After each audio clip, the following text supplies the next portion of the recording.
प्रियो, आज की जो याद वचन था, जो हमारा नीति वचन 14 का एक पद से हमने लिया।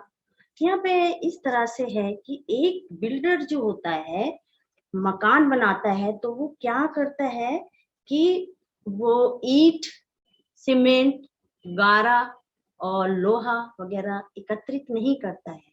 वो एक क्या करता है, इससे पहले वो घर बनाए, वो प्लान करता है, योजना बनाता है और एक कागज लेता है, तो वो नक्शे को तैयार करता है। एक कागज लेता है और नक्शे को तैयार करता है और वो सोचता है मैं घर कितना सुंदर बनाऊं, जिसे हम प्री प्लानिंग प्लान कहते हैं। प्री प्लानिंग प्लान बोलते हैं, जो कि वो अपने प्लान से, जो परमेश्वर ने आज हम सब महिलाओं को दिया है। प्री प्लानिंग जो आदेश होता है, जो मजदूरों को आदेश देता है बिल्डर कि आप इस तरह का घर बनाएं, और मजदूर उसी तरह से क्या करता है, घर को बनाता है। आज हम स्त्रियां हैं, परमेश्वर ने भी हमको वो प्लानिंग दी है। एक परिवार जो होता है, हम स्त्रियां जो होती हैं एक परिवार में बनती हैं, और परमेश्वर ने सबको ये प्लानिंग दी है कि हम अपने परिवार को कैसे चलाएं। और चलाने के लिए हमें क्या करना है, परमेश्वर के पास जाना है। और हमारी जो हमने आज जो वचन पढ़ा है, नीति वचन 14 का एक पद, वो आदमियों पर भी लागू होता है, स्त्रियों पर भी लागू होता है। ये नहीं कि एक स्त्री पर लागू हो, ये हम दोनों पर लागू होता है। आप समझ सकते हैं, घर का जो फाउंडेशन है, पति पत्नी के आधार पर होता है, और पति पत्नी ही घर का एक जो है संचालन करता है। सवाल पैदा होता है कि इस अगर एक स्त्री अपना घर बनाती है, तो उसे क्या चीजों की जरूरत होती है? ईंट, गारा, सीमेंट की जरूरत होती है? नहीं प्रियो, उसको बुद्धि की जरूरत होती है, और उसको ताकत की जरूरत होती है, और उसको एक आदर और सम्मान की जरूरत होती है। उसको एक वो ये चाहती है कि घर में मेरा आदर और सम्मान हो। ये सम्मान हमें कहाँ से मिलेगा? हमें वो सम्मान परमेश्वर की ओर से मिलेगा। वो हमारे आज अगर आपके पास बाइबल है, तो नीति वचन 9 की 10 में लिख पढ़ आप पढ़, मैं खोलती हूँ, आप लोग। नीति वचन 9 की 10 में लिखा है, यहोवा का भय मानना बुद्धि का आरंभ है, और परम पवित्र ईश्वर को जानना ही समझ है। ये बुद्धि जो कहाँ से मिलेगी? जब हम परमेश्वर का भय मानेंगे। और भय कैसे मिलेगा? जब हम परमेश्वर की संगति करेंगे, परमेश्वर की आज्ञाओं का पालन करेंगे, तो और उससे प्रेम करेंगे। सारा जो है, हम अगर हमारे बच्चे हमसे प्रेम करेंगे, तो हम वो क्या करेंगे? हमारा कहना सुनेंगे।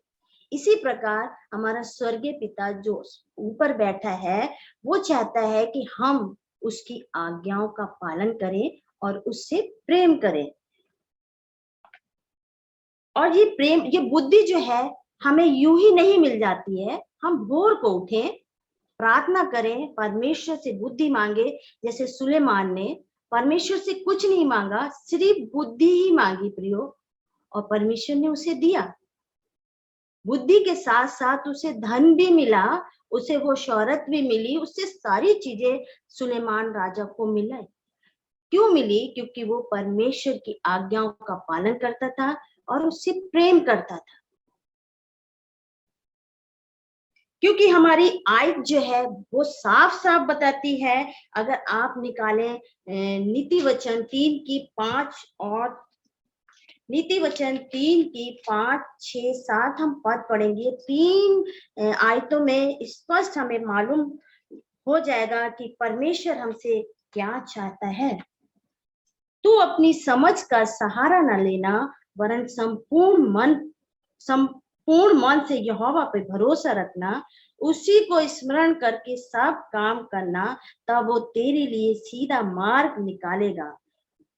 प्रियो, जब हम परमेश्वर का जब भय मानेंगे, उसकी आज्ञाओं का पालन करेंगे, तो क्या होता है? भय मानना ये नहीं होता है कि हम डरते रहें, नहीं। भय मानना होता है कि हम उसका आदर करें, उसकी आज्ञाओं का पालन करें, उससे प्रेम करें। और बाइबल में ऐसी 2 महिलाओं का मैं जिक्र कर बताऊंगी कि जो परमेश्वर का भय भी मानती थी, और जो यहाँ पे हमारी याद वचन जो आपने पढ़ा है कि जो बुद्धिमान स्त्री अपने घर को बनाती है और मूर्ख अपने हाथ से ढा देती है। मैं बाइबल की 2 ऐसी महिलाओं का जिक्र करूंगी जो आपको बाइबल में मिलेगा, रूथ और नयोमी। और सब जानते हैं कि नयोमी जो थी वो किस परिस्थिति से गुजर रही थी, उसका भरा पूरा परिवार किस तरह नष्ट हुआ। प्रियो, कहीं न कहीं कुछ भूल तो जरूर होगी जो कि उसका परिवार नष्ट हुआ।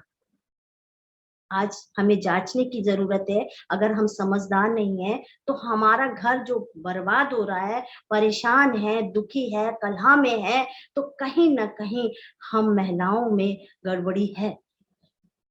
मेरी बात का आप बुरा ना माने, क्योंकि यहाँ आज जो हमने वचन पाठ में देखा है कि जो मूर्ख स्त्री है वो अपने घर को ढा देती है। बहुत सारे परिवार मैंने ऐसे देखे हैं। हम अक्सर जब अपने हस्बैंड के साथ में फील्ड में जाते थे तो ऐसे परिवार देखे हैं, उनके घर खुशहाल होते हुए आते आते ऐसी लेवल पर आ जाते हैं कि वो नाश हो जाते हैं, बर्बाद हो जाते हैं। उनके घर में चैन और सुकून नहीं है, क्योंकि घर में गृहिणी जो है वो संपूर्ण बुद्धिमान नहीं है। आदमी घर बाहर जाके कमाता है और पैसा लाता है, और वो जो है आशीषें नहीं रहती हैं उनके। क्यों नहीं रहती है? क्योंकि वो परमेश्वर से बुद्धि नहीं मांगती हैं। मैं यहाँ नयोमी और रूथ का आपको थोड़े से शब्दों में कुछ कहना चाहूंगी, और हो सकता है आज भोर की प्रार्थना में आप थोड़े से शब्दों में रूथ से कुछ लेके जा सकते हैं, रूथ के जीवन से कुछ लेके जा सकते हैं। तो अब मैं जो है, ये बैतलहम है जो वहां बैतलहम में नयोमी और रूथ का जिक्र कर रही हूँ मैं। बैतलहम में अकाल पड़ जाता है, और जो है इसलिए अलीमलेक और उसकी पत्नी नयोमी और उसके 2 बेटे मैलोन और किलियोन मुआब देश में चले जाते हैं। बैतलहम परमेश्वर का घर है, रोटी का घर है। और क्या होता है, वहां अकाल पड़ जाता है, और ये अकाल से बचने के लिए कहाँ चले जाते हैं? मुआब देश में चले जाते हैं। और मुआब देश एक जंग जो है श्रापित नगर है। वहां पर क्या है, ऐसी परिस्थिति होती है, हम हो आप हो, ऐसी परिस्थिति हो जहां खाने को ना हो, तो हम सोचेंगे वहां जाए जहां पर हमारे खाने को कुछ मिल जाए। परिवार है, नयोमी का परिवार है, इसमें 2 बच्चे हैं, उसके हस्बैंड हैं, और जो है ये परिवार जो है चले जाता है और मुआब देश में रहता है। और मुआब देश जो है श्रापित देश है। और कभी कभी ऐसा होता है हमारे आत्मिक जीवन में बहुत सारी समस्याएं आती हैं और हम घबराने लगते हैं, पर हमको वहां घबराना नहीं है, हमें धीरज से काम लेना है, जिस तरह नयोमी ने धीरज से काम लिया। और प्रियो, क्या होता है, उसका वहां जाती है, वहां पे उसका पति मर जाता है। वहां पे वो संघर्ष से अपने दोनों बेटों की शादी करती है। और किस परिस्थिति से वो शादी करती है, फिर कुछ सालों के बाद उसके दोनों बेटे मर जाते हैं। अब सवाल पैदा होता है, उसके पति भी मर गए, दोनों बेटे भी मर गए, ये 3 महिलाएं बचती हैं। ऐसे में नयोमी क्या करेगी? फिर वो नयोमी निराश होती है, सोचती है मैं अपने बैतलहम में जाऊंगी, जो आशीष भरा देश है, वहां पर जाऊंगी प्रभु, और मैं जो हूँ यहाँ पे मुआब में बहुत परेशान हूँ। फिर ये अपनी बहुओं को बहुओं का नाम होता है, एक का ओरपा, एक का नाम रूत होता है। ये अपनी दोनों बहुओं को समझाती है और बोलती है, मेरी बेटियों, तुम लोग अपने अपने मायके चली जाओ, अभी तुम्हारी तो जवानी है, हो सकता है तुम्हारा घर बस जाए। और ये जो है बड़ी वाली को समझाती है, छोटी को समझाती है। बड़ी वाली को समझाती है तो बड़ी तो अपने घर चली जाती है, वहां वो शादी कर लेती होगी। छोटी जो है नहीं जाती है। प्रियो वो अन्य जाति की थी, उसने परमेश्वर को जान लिया था। वो परमेश्वर को छोड़ना नहीं चाहती थी। और वो सास जब उसकी कहती थी नयोमी कि तू अपने घर चली जा, अपने मैके चली जा, तो आप रूत की किताब निकालिए मेरे साथ में, और उसका एक बाप, हम मैं 16 पद से पढ़ना चाहूंगी कि उसका जवाब क्या था। वो बोलती है, तू मुझसे ये विनती ना कर कि मुझे त्याग या छोड़कर लौट जा, क्योंकि जिधर तू जाएगी उधर मैं भी जाऊंगी, जहां तू टिकेगी वहां मैं भी टिकूंगी। तेरे लोग मेरे लोग होंगे और तेरा परमेश्वर मेरा परमेश्वर होगा। जहां तू मरेगी वहां मैं भी मरूंगी और वहीं मुझे मिट्टी दी जाएगी। यदि मृत्यु छोड़ और किसी कारण मैं तुझसे अलग हूं तो यहोवा मुझसे वैसे ही वरन इससे भी अधिक करे। जब उसने ये देखा कि वह मेरे संग चलने को स्थिर है, तब उसने उससे कुछ ना कहा। प्रियो, उसने कुछ नहीं कहा। वो नहीं जाना चाहती थी कि मैं अपनी सास के साथ रहूं। वो सोच रही होगी कि मेरी सास जो मेरे साथ अब तक रही, इस परिस्थिति में मैं अपनी सास का साथ नहीं छोड़ूंगी। प्रियो, ये तो कहानी है। और बाइबल बताती है, वो उस दिन वो ये सोच रही थी कि मैं जो हूँ बैतलहम चली जाऊं। और जो है रूत अपनी सास की आज्ञाकारी रही और वो अपनी परमेश्वर की भी आज्ञाकारी रही। और ये बाइबल बताती है कि दोनों सास बहुएं बैतलहम जाती है।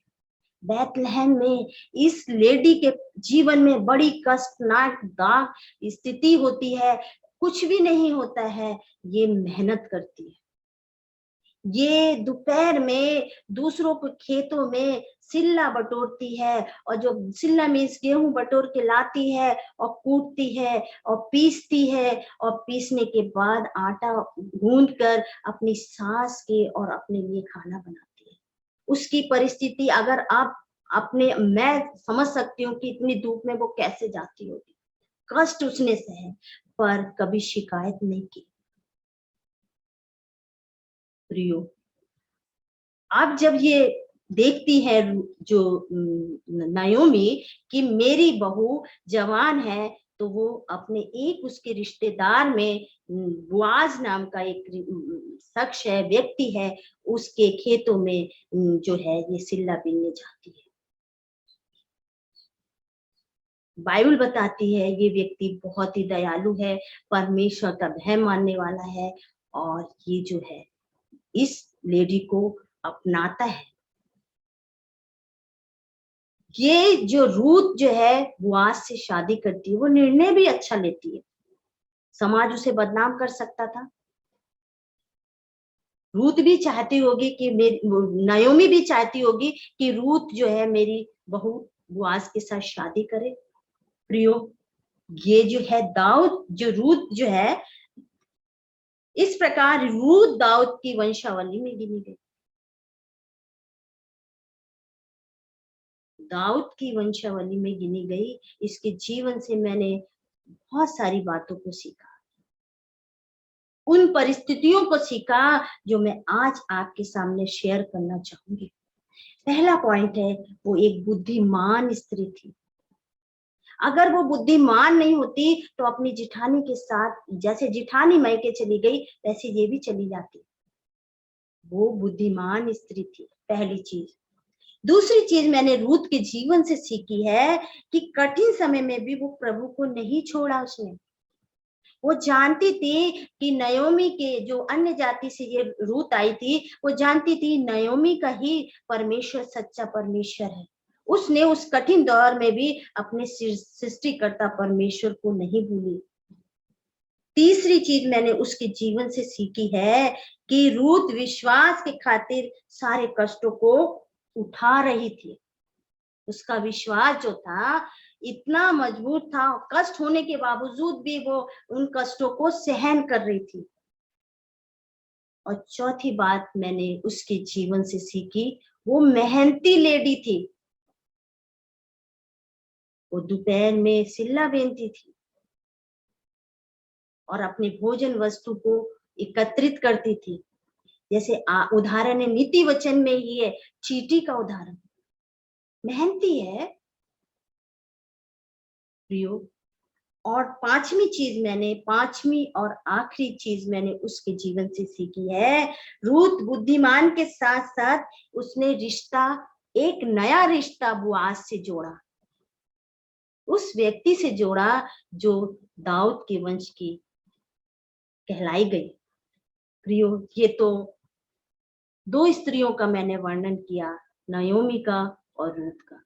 नयोमी के जीवन में कितने उथल पुथल आए, घर सारा बर्बाद हो गया। रूत के जीवन में संघर्ष आते हुए भी वो दृढ़ रही, अपने सृष्टिकर्ता परमेश्वर को नहीं भूली। ये छोटी सी बात है, मैं अपनी बात को समय को भी देखते हुए मैं अपनी बात को छोटी सी कहानी के से इस संदेश को समाप्त करना चाहूंगी।